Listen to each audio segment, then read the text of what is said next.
Hello YouTube, it's Rowan here, and my it's been a while, but I'm back with a new video, and today I'm going to be talking about Destiny, in particular about Prison of Elders and how I feel it can be improved to be a proper PvE endgame for the current meta before the Taken King releases, because we've got all summer with just this, so let's think about how we can make it better.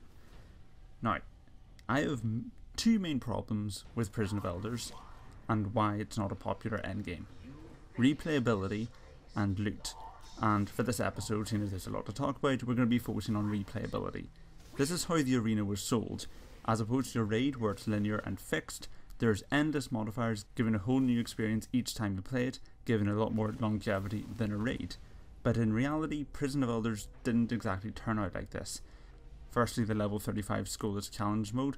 The first 5 rounds have the same modifiers, so they're the same week in, week out. The only variation is the Skulless encounter himself, and now with his new and improved modifiers, he's only rotating between 2, Small Arms Light Switch and Brawler Juggler, which are rotating every other week. The other challenge modes are on a fixed 5-part rotation, where it goes Urox, Quodron, Gullerot, Calyx, Valistar Og. There's no changes to the modifiers within the individual challenge modes themselves, and because of this rotation, after 5 weeks, we've seen all that these 32 and 34 challenge modes can offer. There's not going to be anything new in this current state of Destiny. Now let's compare this to the weekly strikes and nightfalls to see how much variety they offer us. Even in the original vanilla Destiny, these strikes were on a 12-part rotation, and since House of Wolves has released, we've seen no repetition whatsoever. Even if Omnigo appears more often than we'd like, if it is on rotation, it's one so large that we haven't even seen it start to repeat itself yet. Which contrasts quite worryingly, seen as the fact that Prison of Elders was meant to be the variety mode, but the one that we already have in the game offers more variety than it. Therefore, we can set aside the weekly challenges as the source of Prison of Elders replayability, meaning that the only other thing it has to offer is the 28 non-challenge version, which not only is not a high enough level to appeal to endgame players, but of the 5 rounds in each individual playtime, the first and the last don't have any modifiers, and even the middle 3, they only happen one at a time, so there are no combinations. This results in Prison of Elders not having the replayability it was advertised as, and therefore even if the gear it offered were buffed to make it more appealing compared to say Trials of Osiris, it still isn't an interesting enough PvE endgame to keep players invested until autumn and the Taken King. In my opinion, something needs to be done about this to keep players interested in Destiny throughout the summer, and this is my proposition: Endless Mode.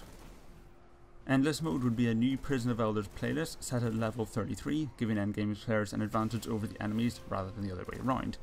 The key difference in Endless Mode to regular Prison of Elders is that at the end of a round, the modifier is not removed, so that as you progress, more and more modifiers are stacked for or against the players, giving a sense of progression and increased difficulty.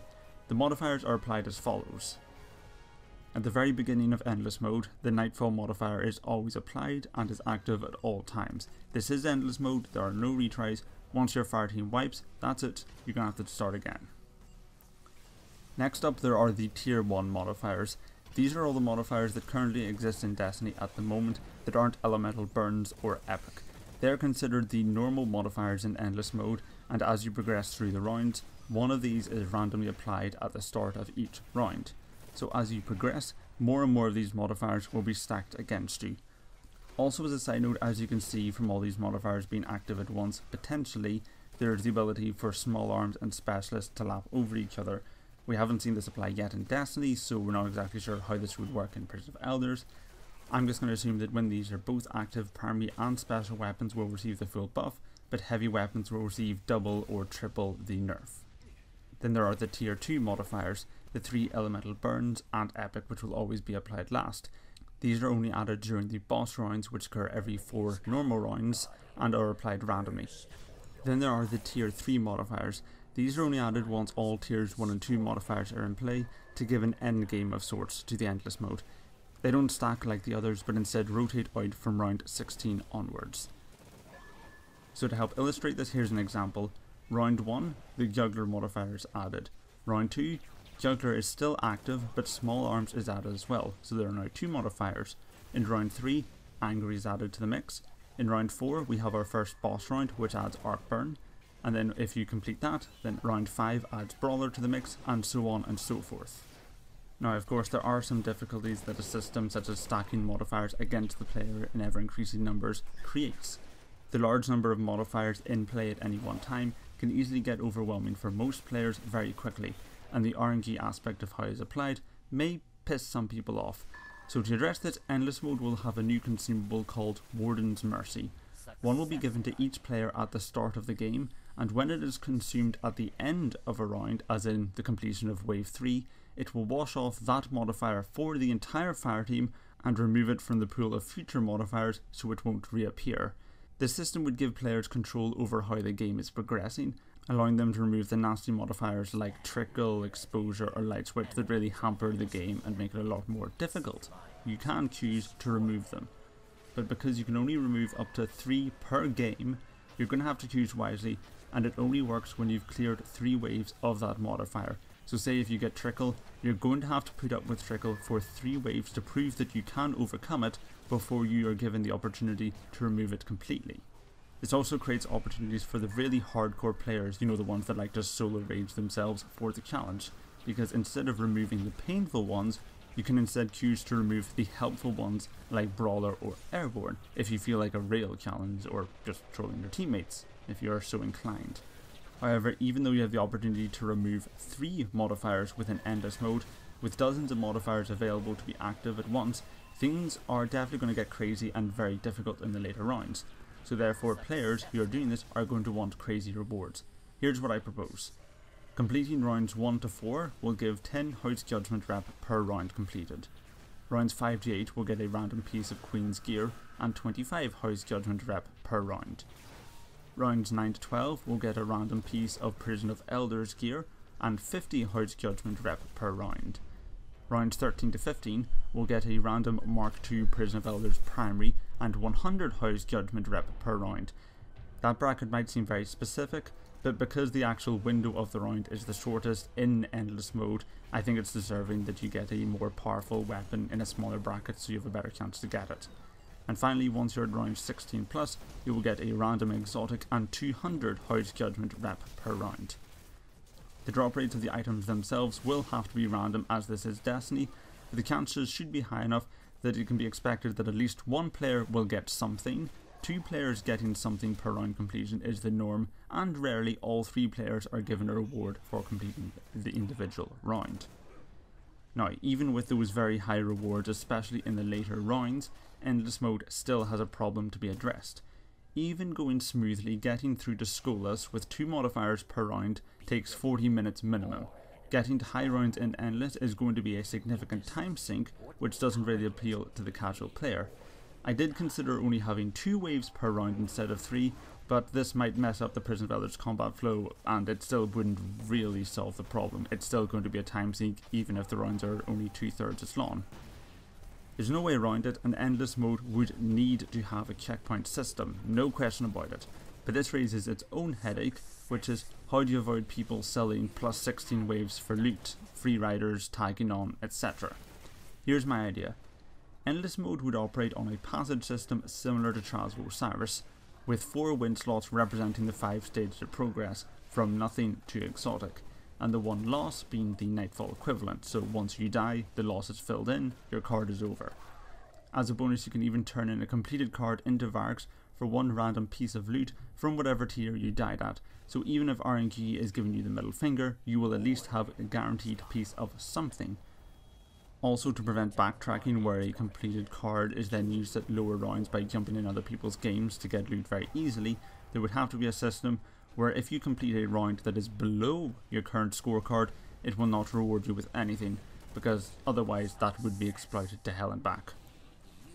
Also, as a nice final touch, the passages that are sold by Varix to gain you access to Endless Mode cost you 1 ship per passage, so the mode is a little bit exclusive and gives death a bit more gravity, and also gives value to previously worthless things like tokens of flight, ship blueprints, or Holiday in the Tower. You can go to her, buy up some ships nice and cheap. Okay, so now that I've gone through the basics on how you progress through Endless Mode and the rewards that are offered, let's go back to the tier 3 modifiers I mentioned. Sorry I didn't talk about them earlier, but there was a lot to get through, so I decided to leave them to this point. They represent the end game. All the other modifiers are in play, bar 3, giving whatever things you use your mercy on. Therefore we need an end game to endless mode that can repeat to infinity while still giving players satisfaction. These modifiers are meant to be tough, giving players who got this far a worthy send-off. Here are 6 that I thought of. Judgment Spite. All critical objectives activate simultaneously, aka there will be a VIP target, and you have to defuse mines, and you have to destroy them as well. Armory. Shriekers, Shanks, Cyclopses and Colossuses are unlocked for the various factions, giving you more enemies to deal with. Warden's Gaze. Random player teleportations. Although this is apparently already a modifier in Prison of Elders, but just more. Let's just say every 30 seconds a player gets teleported. Lockdown. One random weapon class is restricted, different for each player. So for example, player 1 cannot use their primary weapon, player 2 cannot use their special weapon, and player 3 cannot use their heavy weapon, so there's a bit more teamwork as you have to choose who's doing what. Pinhole. Only one buff per player at any one time. So basically this modifier is a little complicated, but the little triangle buffs that appear at the left of your screen, like Blessing, Allied or Gunslinger's Trance, those cannot stack when this modifier is active. When you get a new one, it replaces the old. So for example, if a Voidwalker activates Surge, but then a wizard creates a poison field and poisons the player, the poison status effect not only poisons the player, but then also removes the effect of Surge. Little Light. Revives disabled. Alright, so now that we've gone through what the end game of Endless Mode would be, let's go through a theoretical example where I've used an RNG calculator to see what would a random run through of Endless Mode look like. Round 1. Vex, Trickle, with the objective being Defuse. Okay, that's a rough start, Trickle already off the bat, so we'll use one wash there. Round 2. Hive, Light Switch, Destroy Mines. Wow, RNG is really trying to make Endless Mode look harder than it really is. Okay, we're going to use another wash for that because I do not want to put up with Light Switch throughout the entire game. Round 3. Vex, Small Arms, Defuse. Okay, that's a little better. We're locked out of special and heavy, but, you know, Small Arms buff, that's okay. Round 4. First boss round. Overmind Minotaur with a Void Burn. That's a very nasty round. The Overmind Minotaur with his Void Cannon, that could be dangerous. Anyway, round 5. Hive, Specialist, VIP. Okay, that's not too bad. We got Small Arms and Specialist, so heavies are now completely redundant, but, you know, 2 buffs isn't too bad. Cabal, Catapult, VIP. Okay, we're now getting into the good bit. We've washed off all the nasty ones, so now the positive ones are coming through, so that's good. Cabal, Juggler, VIP. Bit repetitive, but that's just RNG. Round 8. Pilot Servitor, Arc Burn. Okay, this is where I'm going to draw the line. We cannot have Arc Burn continuing on from this. Okay, it's already bad that we're going to have to do a Fallen with Arc Burn, but yeah, we're going to wash that off at the end of the round. Vex, Grounded, VIP. Okay, now we're getting back into the nasty modifiers. Vex, Airborne, Defuse. That's quite funny. It's repeated the Vex modifiers from Skolas. Bit of irony there. Cabal, Brawler, Destroy Mines. And then the next boss round is Val Arun, Solar Burn. That's a nasty one. Cabal with Solar Burn when all these other stuff's already active. I think realistically, if we were doing this for real, the game would end there, but for the purposes of science, let's see how it continues. Hive, Angry, Defuse Mines. Fallen, Exposure, VIP. If we hadn't already died, I think that's where this round would end, because we've used up all our washes and now we have to deal with Exposure for the rest of the game, so a bit short-sighted, but there you go. Pilot Servitor, Epic. And with that, we've now completed the basic rounds of Tier 1 and 2, so now we're into End Mode. Let's see how the first, let's just say 6 of these go. Fallen, with Warden's Gaze, Defuse. Fallen, with Lockdown, Destroy Mines. Fallen, with Pinhole, Defuse Mines. Then the Pilot Servitor, again, the boss rounds do come into play even in this sort of end game of Endless Mode. So Pilot Servitor, Little Light, and finally round 20, Cabal, Judgment, Spite, Defuse. So there you go, that's one possible example of how Endless Mode Prison of Elders could play out. And it goes to show that RNG is a dick. It threw Trickle and Light Switch at us immediately, so that's kind of nasty. And then Pilot Servitor with Arc Burn, Val Arun with Solar Burn. Eesh, it really hated us. But anyway, that concludes my pitch for Endless Mode in Prison of Elders. I hope you liked it, and if you have any feedback, please leave it below. I'm really interested in what people think think about this hypothetical idea for Destiny's endgame. But anyway, this has been Rowan. I hope you enjoyed the video, and if you did, feel free to leave a like and subscribe below. Thank you very much as always for watching, and I'll see you again, hopefully, for part 2 where I talk about the gear. Goodbye.